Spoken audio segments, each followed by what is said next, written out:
Bismillahirrahmanirrahim. Assalamu alaikum, my dear students. How are you? I hope you all will be very fine and eager to know further about growth and development in plants. बहुत ज़्यादा मुश्किल topic नहीं है, आसान topic है, लेकिन जाहिर है ग्रोथ की बेसिस इसी टॉपिक में शामिल हैं. तो आई वुड लाइक कि आप अपनी कॉपी पेन अपने पास रखें और इनके जो इम्पोर्टेंट पॉइंट्स हैं उसे कॉपी पे भी लिखें, बिकॉज के पिक्टोरियल मेमोरी के साथ साथ एक मसल मेमोरी भी होती है. तो बाज़ औक़ात अगर आप भूल जाएंगे तो मसल्स भी चल के आपको आपकी रहनुमाई करेंगे to gain some very vital marks in the examination. आज हम बात करने वाले हैं प्लांट्स की और आज हम पढ़ेंगे लेक्चर नंबर 2. देखेंगे कि हम लोगों ने मेरिस्टेम को आगे कहाँ कहाँ और कैसे यूज़ करना है. तो इस पर्पज़ के लिए let's jump to the whiteboard. Yes my dear students, हम टॉपिक डिस्कस करने वाले हैं types and phases of growth. तो सबसे पहली बात है कि हमारी ग्रोथ की बेसिस क्या है, ग्रोथ किस बेस पे होती है. पढ़े लिखे बच्चे हैं आप, आपने कल का टॉपिक बहुत डिटेल से स्टडी किया था और वो क्या थी, मेरिस्टेम. यानी कि जिस पर्टिकुलर प्लांट के पास मेरिस्टेम और मेरिस्टेमेटिक टिश्यू होगा, जाहिर है वो वाला प्लांट ही क्या करेगा, ग्रोथ शो करेगा. अगर मैं किसी प्लांट में से मेरिस्टेमेटिक टिश्यू को निकाल दूं तो जाहिर है ग्रोथ का प्रोसेस भी रुक जाएगा या ज़ीरो हो जाएगा. फिर आपने ये वाली बात भी पढ़ी थी कि मेरे पास मेरिस्टेम की 3 टाइप्स होती हैं. उनमें से एक क्या था मेरे पास, एपिकल मेरिस्टेम. और ये हमने पढ़ा था कि ये हमेशा एपेक्स पे होता है. या तो ये एपेक्स होगी किसकी, रूट की, और या फिर ये एपेक्स होगी किसकी, स्टेम की. और आम तौर पे इसकी वजह से प्राइमरी ग्रोथ होती थी. और प्राइमरी ग्रोथ का मतलब ये है कि हमारे रूट या स्टेम की लेंथ में इजाफा होगा. तो जब भी मैं बात यूज़ करता हूँ प्राइमरी ग्रोथ, तो उसका मतलब है कि there is an increase in the length of the root और द स्टेम. तो ये उनके एपेसेस या सिरों पे पाए जाने वाले एक्टिवली डिवाइडिंग टिश्यू का नाम होता है एपिकल मेरिस्टेम. अब हम बात करेंगे दूसरे मेरिस्टेम की and it's name is intercalary meristem. ये भी डिस्कस हुआ था आप लोगों के साथ कि जो मेरे पास इंटरकैलरी मेरिस्टेम है ये बेसिकली सेल्स के दरमियान में पाए जाते हैं. और इनका ओरिजिन कल डिस्कस किया था. ओरिजिन क्या था मेरे पास, ज़ाहिर एपिकल मेरिस्टेम, लेकिन फिर इनमें जुदाइयाँ पैदा हो गई थी और एपिकल मेरिस्टेम के कुछ पार्ट्स साइड पे रह गए और इन 2 टाइप के मेरिस्टेम के दरमियान में क्या आ गए, डिफ्रेंशिएटेड सेल आ गए और मेच्योर सेल आ गए.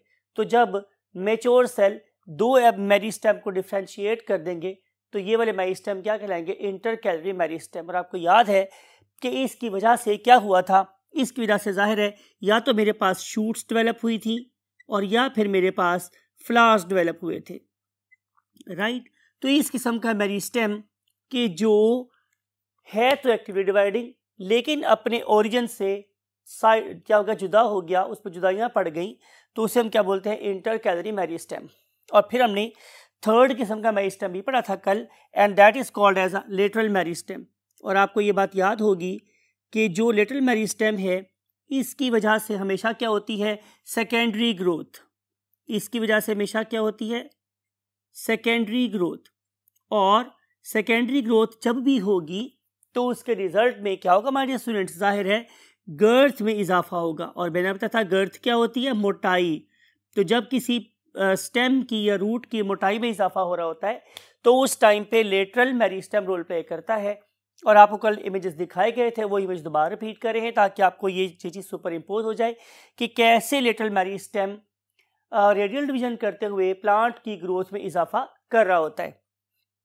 फिर हमने ये बड़ी बात भी की थी आप लोगों के साथ कि जो लेटरल मेरिस्टेम होता है इसकी 2 टाइप्स होती हैं. उनमें से एक को हम लोग नाम देते हैं डिटर्मिनेट मेरिस्टेम.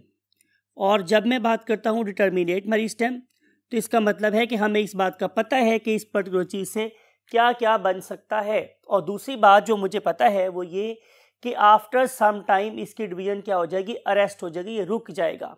ठीक है, तो हमने दो बातें इसके बारे में कही हैं कि हमें इसके फेट, इसकी किस्मत का पता है कि इससे क्या बनना है, और दूसरी बात कि after some time cell division will stop. ये दो बातें, जिस टिश्यू के बारे में मुझे पता हो मैं उसे बोलूँगा कि ये टर्मिनेट लेटरल मेरिस्टेम है। लेकिन हमारे पास मेरिस्टेम की एक और टाइप भी होती है, and that very type is called as indeterminate. इसका मतलब ये होगा कि मुझे इसके बारे में बिल्कुल भी पता नहीं है।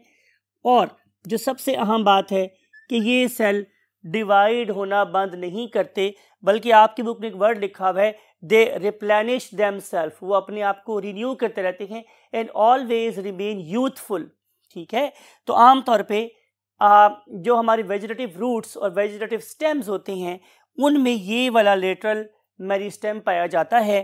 दो बातें लिख रही हैं जो आपकी बुक में इंपॉर्टेंट है। वन वर्ड इज रिप्लेनिश, ठीक है। दूसरा वर्ड इंपॉर्टेंट क्या है कि दे ऑलवेज रिमेन यूथफुल, ये हमेशा जवान रहते हैं। और तीसरी बात ये है कि अगर मैं इनके अकरेंस की बात करूं तो ये कहाँ होंगे, वेजिटेटिव मीन्स नॉन रिप्रोडक्टिव, किस किस में होंगे, स्टेम में और रूट में। तो ये है हमारे मेरिस्टेम का role in the terms of what, growth. आगे हम देखेंगे कि हमारे जो ग्रोथ है उससे कितनी फेजेस हैं, and for this purpose let's move to the next 1/3 of the board. Yes my dear students, हम बात करेंगे ग्रोथ की फेजेस की। तो यहाँ पे हम सबसे पहले टाइप्स डिस्कस करेंगे, ग्रोथ की टाइप्स। तो मेरे पास ग्रोथ की दो टाइप्स हैं, उनमें से एक का नाम क्या होता है, definitely primary growth. It is not very difficult for you कि एक ऐसी ग्रोथ कि जिसकी वजह से क्या होगा, प्लांट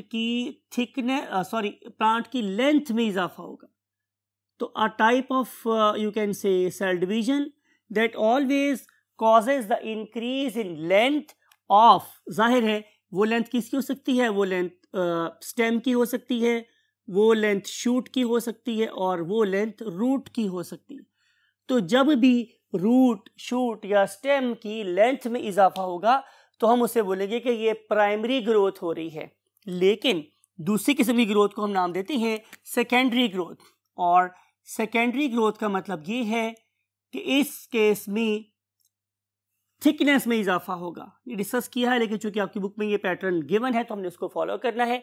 तो secondary growth is one that causes increase in girth, जो मोटाई में इजाफे की वजह बनेगी, that is called as of course secondary growth.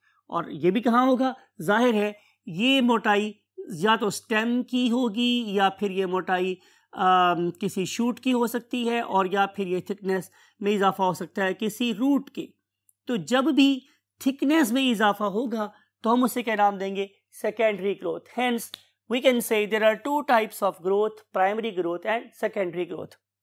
आगे हम पढ़ेंगे कि what are the phases of growth, कि ग्रोथ किस किस मरहले से गुजर के होती है। तो इसके हमारे पास स्टूडेंट्स कितने डिवीजन हैं, 4। तो लिख रहे हैं आप लोगों के लिए कि growth is divided into 4 phases. Simple word लिख रहे हैं ताकि आपको याद रहे, 4 फेजेस। उनको हम अगर पहले बोलना चाहें तो उनमें से पहली चीज क्या है, जोन ऑफ या phase of cell division. Definitely जिस फेज में ये काम हो रहा है, जिस जोन में ये वाला काम हो रहा है, उससे हम क्या बोलेंगे, zone of cell division. Phase कहलाएगी फेज ऑफ सेल डिवीजन, और जिस part of the plant body में ये काम हो रहा होगा उसे हम नाम देखेंगे क्या, जोन ऑफ सेल डिवीजन। तो जोन इलाका और फेज क्या होती है, हालत। इस वाले केस में जो सेल्स हैं वो डिवाइड कर रहे हैं, और जिस जोन में ये पाए जाएंगे वो कहलाएगी जोन ऑफ सेल डिवीजन। फिर हमारे पास नेक्स्ट पॉइंट है इलॉन्गेशन, कि पहले सेल डिवाइड होते हैं फिर वो वाले सेल लंबे होना शुरू हो जाते हैं, that is called as zone of elongation. ठीक है, फेज कहलाएगी इलॉन्गेशन फेज। उससे आगे वाली फेज हमारे पास क्या कहलाती है, मैच्योरेशन फेज, यानी कि अब सेल्स अपने काम को क्या करना शुरू हो जाते हैं, स्पेशलाइज करना शुरू हो जाते हैं। तो जिसमें अपने काम को मतलब फर्दर बढ़ना बंद कर देंगे और अपने काम को करना शुरू कर देंगे, उसे हम बोलेंगे कि मैच्योरेशन फेज में आ गई है। और finally we have got the phase of differentiation. अब क्या मतलब होगा कि हम अपनी एक्टिविटी में एक स्टेप और आगे होंगे, राइट, और उसमें हम लोग उस पर्टिकुलर टास्क को परफॉर्म करने के लिए जो स्पेशलाइज फीचर अडेप्ट करने चाहिए उनको हम अडेप्ट करना शुरू कर देंगे, डिस्कस करेंगे आप लोगों के साथ सारी बातें।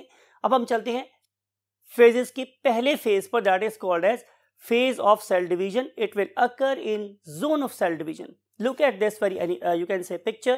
आपको यहाँ पे प्लांट बॉडी में वो जोन नजर आ रहे हैं कि जहाँ पे डेफिनेटली सेल एक्टिवली डिवाइड कर रहा है। मेरा नहीं ख्याल है कि आपको ये बताने की अब ज़रूरत है कि डेफिनेटली इस पर्टिकुलर जोन में जो सेल्स प्रेजेंट है, जो टिश्यूज प्रेजेंट है, they are none other than meristematic tissue.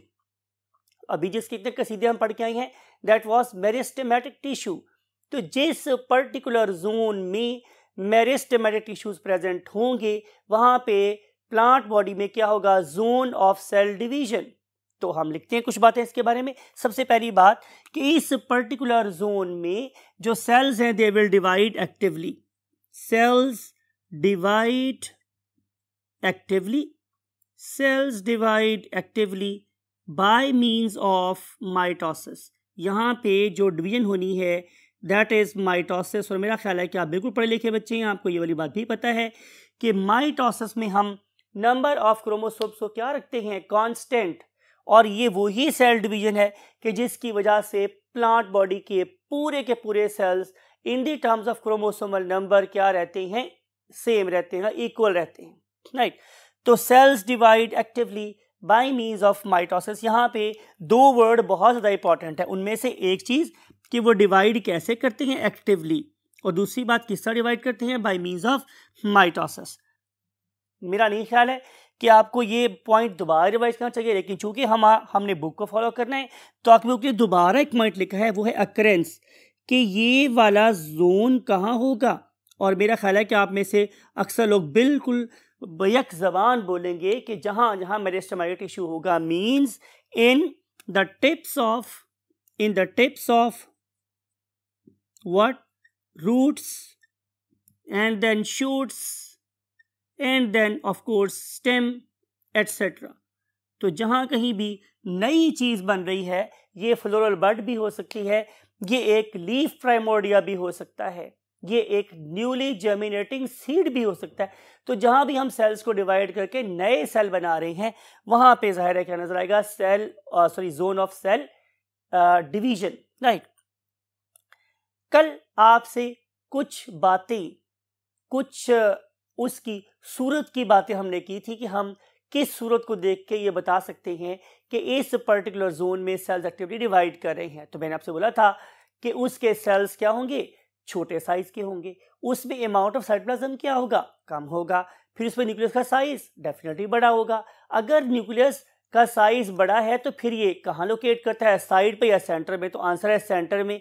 भाई अगर सेंटर में लोकेट करे तो कॉमन सेंस है उसमें वैक्यूल नहीं होगा, कॉमन सेंस ना, क्योंकि अगर वैक्यूल होता तो न्यूक्लियस साइड पे डिस्प्लेस हो जाता, प्लांट सेल है ये, लेकिन चूंकि न्यूक्लियस सेंटर में है तो साइटोप्लाज्म तो वैक्यूल नहीं होगा, ठीक है। एक बात और कि मैंने आपसे कल ये बात कही थी कि इस पर्टिकुलर जोन में जो सबसे इंपॉर्टेंट काम हो रहा है वो ये कि यहाँ पे बहुत ज़्यादा बायोकेमिकल एक्टिविटी हो रही है, बहुत ज़्यादा अमाउंट में एंजाइम बन रही हैं, बहुत ज़्यादा अमाउंट में न्यूक्लियोटाइड्स इकट्ठे हो रही हैं। आप याद करें पार्ट 1 को, हमने चैप्टर नंबर 2 में जब बात की थी डीएनए के बनने की तो हमें न्यूक्लियोटाइड्स चाहिए थे, जब हमने बात की थी प्रोटीन बनने की तो हमें अमाइनो एसिड चाहिए थे, राइट। तो जब हमने बात की थी कॉन्जुगेटेड मॉलिक्यूल्स की तो मुझे लिपिड्स भी चाहिए थे, कार्बोहाइड्रेट भी चाहिए थे, प्रोटीन भी चाहिए थे, तभी तो मैंने ग्लाइकोप्रोटीन, लिपोप्रोटीन वगैरह बनाई थी। तो ये सारी बायोकेमिकल एक्टिविटी जिस प्लांट बॉडी के जिस जोन में सबसे ज़्यादा होती है that is called as zone of cell division. तो साइटोप्लाज्म नया बन रहा होता है, एंजाइम नए बन रहे होते हैं, प्रोटीन्स नई बन रही होती हैं, मेम्ब्रेन्स नई बन रही होती हैं, सेल वॉल नई बन रही होती है, तभी तो वही सेल डिवाइड करेगा। डीएनए नया बन रहा होता है, आरएनए नया बन रहा होता है। तो इन सारी बातों को यहाँ पे लिखते हैं ताकि आपको बातें याद रहें। सबसे पहली बात कि they are basically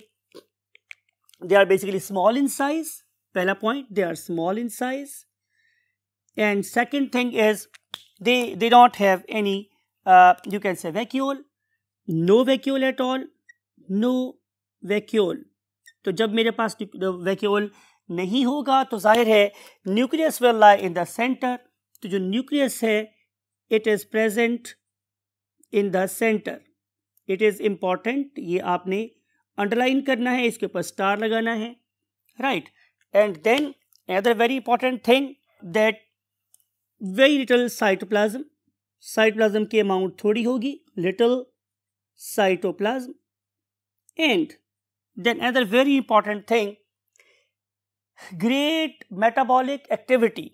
great metabolic activity, इसका मतलब ये है कि यहाँ पे जैसे मैं लिखा था आप लोगों के साथ कि बहुत ज़्यादा अमाउंट में प्रोड्यूस होंगे प्रोटीन्स, बहुत ज़्यादा अमाउंट में प्रोड्यूस होंगे डीएनए, बहुत ज़्यादा अमाउंट में प्रोड्यूस होंगे ऑफ कोर्स आरएनए वगैरह वगैरह। तो ग्रेट मेटाबॉलिज्म, चलिए जगह बचाते हैं और यहाँ ले देते हैं ग्रेट मेटाबॉलिज्म, ठीक है। इंपॉर्टेंट बात यह है कि जब हमारे पास मेटाबॉलिक एक्टिविटी बहुत ज़्यादा तेज़ी से हो रही होगी तो डॉटर सेल्स बहुत तेज़ी से बड़े हो जाएंगे। तो वही बात यहाँ पर लिखते हैं कि डॉटर सेल्स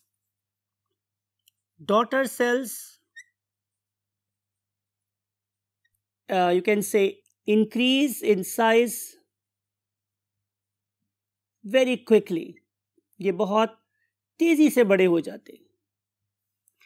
एक बात और, चूंकि सेल बहुत तेजी से डिवाइड हो रहा है तो प्लांट सेल होने के नाते सेल वॉल तो बनेगी, कौन सी बनी, प्राइमरी सेल वॉल, और कौन सी नहीं बननी चाहिए, सेकेंडरी सेल वॉल। तो हम यहाँ लिख रहे हैं कि प्रेजेंस ऑफ PCW, कल भी लिखा था मैंने, primary cell wall and no secondary cell wall. इस वाले केस में सेकेंडरी सेल वॉल हरगिज भी नहीं बनती। ये सारे फीचर आपसे कल भी डिस्कस हुए थे, आज रिवाइज भी हो गए हैं बिकॉज कि आपको बुक का पैटर्न यही है। और इसके अलावा देखते हैं कि अगले जोन में, मीन जोन ऑफ इलोंगेशन में क्या होता है, इलोंगेशन कैसे होती है, उसके लिए में क्या क्या चीजें रिक्वायर होती है उसको स्टडी करने के लिए। Let's jump to the last 1/3 of the board. Elongation, हम बात करेंगे सेल्स के लंबा होने की। जाहिर है अगर सेल्स डिवाइड ही होते रहें और वो लंबे नहीं होंगे तो जाहिर है प्लांट्स अपनी हाइट को बहुत देर से गेन करेंगे। And you know your ecosystem is basically very challenging one. और जो यहाँ पे चैलेंज दरपेश होता है वो ये है कि आपने हाइट को गेन करना है सो दैट कि आप उस पर्टिकुलर स्टेम के ऊपर लीव्स को अरेंज कर सकें और वो लीव्स इस तरीके से अपने आप को ओरिएंट करें कि वो मैक्सिमम लाइट ऑब्जॉर्ब कर सके। सर्वाइवल ऑफ फिटेस्ट, तो सर्वाइवल ऑफ फिटेस्ट की गेम में प्लांट्स ने क्या तरीका इख्तियार किया कि वो ज़्यादा से ज़्यादा लाइट को गैदर कर सके। तो जाहिर है अपने कद को बढ़ा के, और कद किनका ज़्यादा है, ज़ाहिर है ट्रीज़ का। इसका मतलब है कि ट्रीज़ के cell they undergo more elongation as compare to the shrubs, और जो श्रब्स हैं उनके सेल ज़्यादा ही से इलोंगेट हुए as compare to the herbs, और हर्ब्स से कम किसके हुए, ग्रासेस के। तो जो अपने सेल्स को इलोंगेट नहीं कर पाया जाहिर है वो इस कंपटीशन में नीचे रह गया। तो जीतेगा कौन, जिसके सेल्स बहुत ज़्यादा तेजी से इलोंगेट होंगे, राइट। तो देखते हैं कि प्लांट्स अपने सेल्स को डिवाइड करने के बाद उन सेल्स को इलोंगेट करने के लिए क्या क्या पापड़ बेलते हैं। तो let's look at this thing. Number 1 कि जोन ऑफ सेल इलोंगेशन कहाँ होगा, उसके लिए आप इस पर्टिकुलर इमेज को देखें तो आपको नजर आ रहा है कि इस पर्टिकुलर प्लांट टिश्यू के टिप पे तो बहुत ज्यादा डेंसली स्टेन्ड एरिया प्रेजेंट है। और आपको पता है, आपने अगेन चैप्टर नंबर 2 में पढ़ा था पार्ट 1 में कि हमेशा किसी भी सेल का न्यूक्लियस मैक्सिमम कलर गेन कर रहा होता है, राइट। इसका मतलब ये होगा कि उस पर्टिकुलर जोन में तो बहुत ज्यादा सेल डिवाइड कर रहे हैं और सेल दूसरे के बहुत पास पास है, न्यूक्लियस बहुत ज्यादा पास पास है, therefore apex is that much densely stained. लेकिन अब आप उसके पीछे वाले जोन को देखें कि आपको उतनी dense you can say aggregation of cell वहां नजर आ रही है, तो आंसर इज नो। बल्कि न्यूक्लियाई बहुत ज्यादा डिस्टेंस पर हो गए हैं, फासले पर हो गए हैं, उनके दरम्यान में डिस्टेंस बढ़ गया है। ऐसा क्यों हुआ, definitely by the elongation of cell. इसका मतलब ये होगा कि जोन ऑफ सेल डिवीजन के बाद जो अगला जोन आपको नजर आता है that is called as zone of cell elongation, right. तो लिखते हैं आप लोगों के पास अकरेंस कहां होते हैं, just behind zone of cell division। तो ये सेल डिवीजन के जोन के पीछे होते। फायदा मेरे पास क्या होगा, डेफिनेटली फायदा ये है कि जो लेंथ है it will increase, length will increase. सवाल ये है तो ये लेंथ इंक्रीज हो जाती है तो सोचना मेरे पास ये है स्टूडेंट्स कितने गुना इंक्रीज होती है, तो answer is up to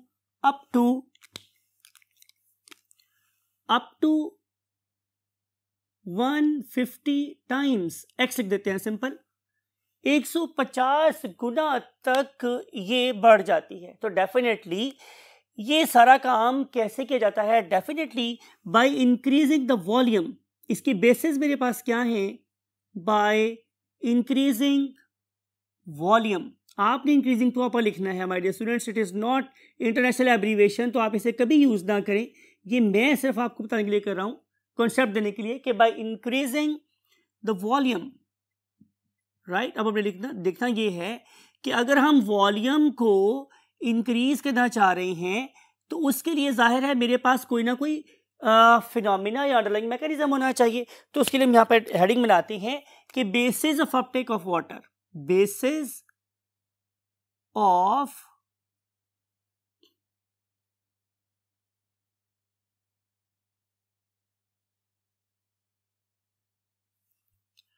basis of Uptake of water. ऐसा कैसे हो सकता है कि प्लांट जो है वो इतना ज़्यादा वाटर यू कैन से एब्जॉर्ब कर ले। तो इसके लिए आप लोगों को ये बात पता है कि 2-3 चीज़ें बड़ी इंपॉर्टेंट होती हैं। Number one is osmosis. आपको पता है कि हमारी जो सेल मेम्ब्रेन है उसके अंदर ये एबिलिटी होती है कि वो सिर्फ और सिर्फ वाटर को एब्जॉर्ब आने की जब परमिशन देती है और चीज़ों को आने की परमिशन नहीं देती, और इसकी वजह से हमारे जो सेल का इंटरनल है that is very much rich in electrolytes, now it is showing some hypertonic environment. तो जब भी सेल के अंदर हाइपरटोनिक एनवायरनमेंट को पैदा किया जाएगा तो उसको बहुत तेजी से बैलेंस करने के लिए क्या आएगा, वाटर। तो पहली चीज है मेरे पास ऑस्मोसिस। लेकिन ऐसा भी हो सकता है कि खाली ऑस्मोसिस इस पर्टिकुलर प्रोसेस को इतना ज्यादा स्पीडी ना कर सके, तो नेचर ने क्या किया, नेचर ने इसको दी एक और चीज। आपकी नई बात नहीं है, आई नो, लेकिन मैं यहाँ उसको लेशन डेवलप करना चाह रहा हूँ ताकि कॉन्सेप्ट डेवलप हो। वो क्या था, presence of tonoplast. Presence of what, tonoplast. आपको पता है टोनोप्लास्ट क्या थी, ये एक स्पेशलाइज किस्म की मेम्ब्रेन है that is lying outside the vacuole. ये भी बहुत दफा डिस्कस हुआ आप लोगों के साथ कि इस पर्टिकुलर टोनोप्लास्ट पे बहुत ज्यादा क्या प्रेजेंट थे, पंप्स प्रेजेंट थे। ये वाले पंप्स अगेंस्ट कॉन्सेंट्रेशन ग्रेडियंट्स क्या कर सकते थे, इलेक्ट्रोलाइट्स को अपने अंदर स्टोर करवा सकते थे, जिसकी वजह से कंडीशंस हो गई हाईली हाइपरटोनिक। तो इसको बहुत तेजी से फुलफिल कर रहा था कौन, वाटर। तो जितना ज्यादा इलेक्ट्रोलाइट होगा मेरे टोनोप्लास्ट के अंदर, मेरे वैक्यूल के अंदर, उतना ही ज्यादा वाटर इसके अंदर आएगा और ज़ाहिर उतनी ही स्पीड से सेल क्या करेंगे, इलॉन्गेशन कर सकेंगे।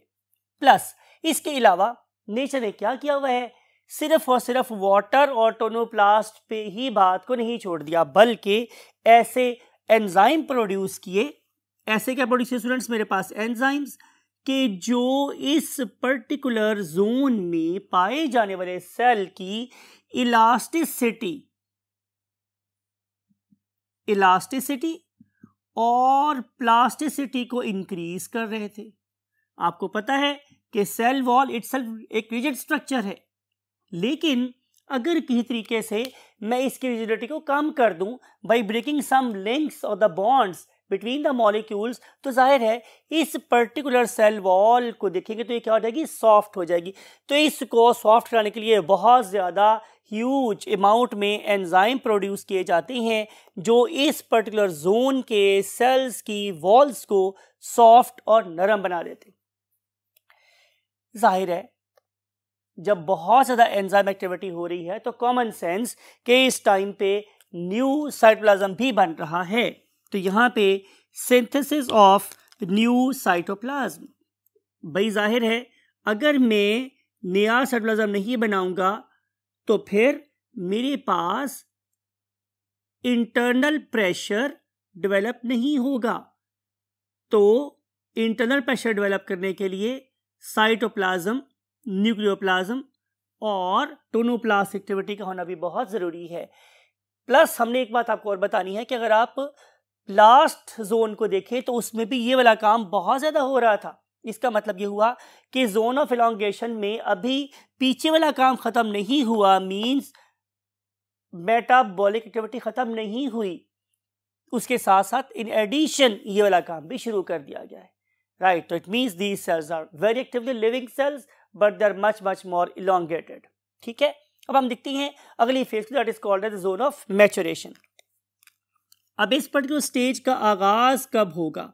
जाहिर है कि when elongation will cease, when cells stop to elongate. लिखते हैं आप लोगों के लिए, when cells stop to elongate. तो जब सेल्स फर्दर बढ़ना बंद कर देंगे तो अब हम लोग क्या करेंगे? अब हम लोग उसकी मैच्योरिटी का प्रोसेस शुरू कर देंगे। सवाल ये है कि मैच्योरेशन के दौरान में क्या इलॉन्गेशन होती है? तो आंसर इसके नेचर ने इसको दो फेजेस में डिवाइड कर दिया है। Look at this. अगर आप लोग इस पर्टिकुलर क्रॉस सेक्शन को देखेंगे तो हम दो जोन्स को आप लोगों के लिए हाईलाइट कर रहे हैं। उनमें से एक जोन है that is lying between epidermis and endodermis, it is called as what? Cortex. फिर इसके अलावा आप एंडोडर्मिस के अंदर उस पर्टिकुलर एरिया को निकाल दें कि जहां पे क्या है? वेस्कुलर टिश्यूज हैं, तो बाकी क्या बचा? बाकी बच गया पित्त।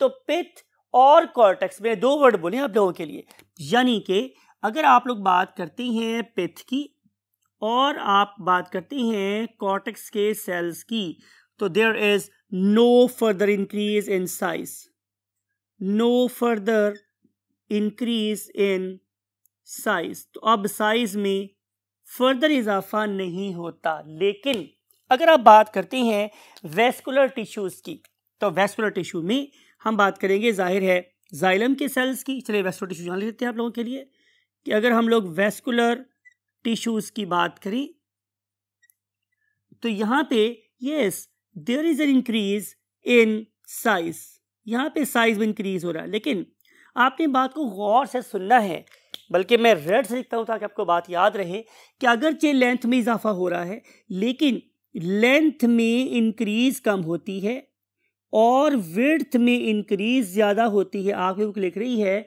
कि लेंथ की निस्बत अदर डायमेंशन में ग्रोथ ज्यादा होती है, तो लेंथ में इजाफा कम हो रहा है। ये इजाफा कम हो रहा है यानी कि लेंथ छोटी हो रही है, इसमें इजाफा कम हो रहा है और विड्थ में इजाफा ज्यादा हो रहा होता है। Now we want to jump to the last phase, और वो लास्ट फेज मेरे पास क्या है? डिफरेंशिएशन। बहुत दफा मैंने आपको इसका मतलब बताया है कि हम एक चीज को दूसरी चीज से मुमताज कैसे कर सकते हैं, डिफरेंशिएट कैसे कर सकते हैं। तो इसके लिए हमें क्या करना पड़ेगा? हमें इन मेच्योर सेल्स की फर्दर ट्यूनिंग करनी पड़ेगी, ठीक है। मैंने फॉर एग्जांपल एक इंजन तो बना लिया लेकिन मैं उसकी एफिशिएंसी को बेहतर करना चाह रहा हूं, तो same is a case here कि मैच्योरेशन मैंने कर लिया है, सेल्स को मैंने मैच्योर कर लिया है, लेकिन मैं उनकी एक्टिविटीज को फर्दर रिफाइन करना चाह रहा हूं। तो वो कैसे हो सकता है? डेफिनेटली मुझे क्या करना पड़ेगा? जैसे मैंने अब बोला कि मुझे उनकी जो वॉल्स हैं, वॉल्स, अब मैं बात कर रहा हूं एक मैच्योर सेल की, मैंने उस पर्टिकुलर वॉल्स को क्या कर देना है? पिटेड बना देना है। पिटेड का मतलब क्या होता है? उसमें गड्ढे डाल देने हैं। रीजन, आप लोग पढ़े लिखे बच्चे हैं, आपको बताने की जरूरत नहीं है। हमने चैप्टर नंबर 14 में इन पिट्स के बनने की वजह बहुत डिटेल से डिस्क्राइब की थी कि आखिर इन पिट्स के बनने की क्या रीजन है और इसका क्या एडवांटेज है। प्लस अगर मैं जाइलम की बात करूंगा तो उस पर्टिकुलर जाइलम सेल को हम लोगों ने बनाना है तो उसकी वॉल्स को बहुत मजबूत करना पड़ेगा। हम उसके अंदर ऐड कर देंगे लिग्निन को, क्यूटिन को, सुबिन वगैरह को ऐड कर देंगे, राइट। और अगर मैं बात करता हूँ किसकी माय डियर स्टूडेंट्स? फ्लोएम की, तो मैंने इस पर्टिकुलर फ्लोएम में, अगर आपको वही बात है चैप्टर नंबर 14 याद हो, तो हम लोगों ने देखा था कि फ्लोएम के अंदर मुख्तलिफ किस्म के सेल मुख्तलिफ काम कर रहे थे, राइट। कोई जो था वो वाटर को लोड, ग्लूकोज को लोड कर रहा था, कोई प्रोटॉन्स को बाहर निकलवा रहा था। तो ये जो सारी एक्टिविटीज अगेन वही बात है, चैप्टर नंबर 14 याद करें तो आपको याद आएगा कि हमने जाइलम को स्पेशलाइज करवाने के लिए कुछ सीरीज लेके आए थे। सिमिलरली अगर फ्लोएम ने अपना एक खास काम करना है यानी कि ट्रांसपोर्ट ऑफ ग्लूकोज वगैरह करना है, तो उसके लिए उसे क्या करना पड़ेगा? अपने खास यू कैन से इक्विपमेंट्स से अपने आप को लेस करना पड़ेगा, ठीक है। तो ये सारी की सारी बातें हम लोगों को नजर आती हैं एक मैच्योर सेल बनने के बाद। जब सेल मैच्योर हो गया तो उनकी एफिशिएंसी को ट्यून करने के लिए मैंने क्या किया, मैंने उनके अंदर और फीचर्स ऐड कर दिया, राइट। आखिरी बात मेरे पास ये है कि अगर आप लोग इन पर्टिकुलर सेल्स को देखें जो कि डिफ्रेंशिएट होते हैं, तो ये अपनी अपनी स्पेशल अरेंजमेंट को भी चेंज करते हैं। मैं एक वर्ड लिख रहा हूँ, आप जो कि बुक में लिखा हुआ है, that is called as special arrangement. What is meant by this term? Special arrangement का मतलब ये होता है कि इस पर्टिकुलर सेल ने अपने आप को अरेंज किया अपनी स्पेस के मुताबिक से, अपने काम के मुताबिक से, ठीक है ना। फॉर एग्जांपल, अगर एक सेल का फंक्शन जो है वो सपोर्ट प्रोवाइड करना है, तो उसने अपनी जो वॉल्स थी नॉट ओनली उनको चौड़ा किया बल्कि उनको थिक भी कर लिया। तो जाहिर है चौड़ा करने के थिकनेस के लिए उन्होंने ज्यादा जगह ऑक्यूपाई की as compare to its neighbouring cells, right. Similarly अगर एक पर्टिकुलर सेल की वॉल्स बन गई है तो अपने क्रॉस वॉल्स बनानी है, तो उस पर्पस के लिए भी जाहिर है उन्हें अपनी स्पेस को मैनेज करना पड़ेगा। सिमिलरली अगर हम लोग बात कर रहे हैं एक पर्टिकुलर कैम्बियम की, that is going to carry out the activity of secondary growth, it is going to increase the girth. Girth क्या होती है? मोटाई। तो जाहिर है उसे क्या करना पड़ेगा? उसे अपने बाहर वाले कॉर्टेक्स के सेल को, एपिडर्मिस के सेल को फोर्स लगानी पड़ेगी बाहर की तरफ। शायद आपको याद हो, मैंने आपको बताया था कि ये फोर्स समटाइम इतनी बढ़ जाती है कि इसके जो बाहर वाले सेल्स हैं वो ऑलटुगेदर डेड हो जाते हैं। इसकी बेस्ट एग्जांपल आपके दफ्तरों के बाहर पाई जाने वाली छाल थी, राइट। तो इन्होंने अपने आप को एक्टिव रखने के लिए अपने जो साइड्स वाले सेल्स हैं उनके साथ अपनी स्पेस को शेयर करना होता है या बांटना होता है। This is called as special arrangement. तो इन चार चीज़ों को मैनेज करने के बाद ही एक प्लांट ग्रो कर सकता है। और आपको ये वाली बात भी याद है कि plants always show open growth. इसका मतलब ये है कि वो पूरी जिंदगी बढ़ते रह सकते हैं और किसी भी डायमेंशन में ग्रो कर सकते हैं, having some sort of interactions. अगले लेक्चर में हम आप लोगों से मिलेंगे एक नए टॉपिक के साथ। और नया टॉपिक आप लोगों के पास क्या है? फैक्टर्स अफेक्टिंग द ग्रोथ, ठीक है। अभी मिलेंगे आप लोगों से, और till that time I want to say you अल्लाह हाफिज़। और जैसे मैं हमेशा आप लोगों से बोलता हूँ कि अपना और अपने पेरेंट्स का बहुत ख्याल रखें और हमेशा उन की पॉइंट्स अपने माइंड में जरूर रखें जो आप लोगों को बहुत वाइटल मार्क्स दिखा सकते हैं और आपको आपकी फाइनल मंजिल तक पहुँचा सकते हैं। आई वांट टू से यू अल्लाह हाफिज़।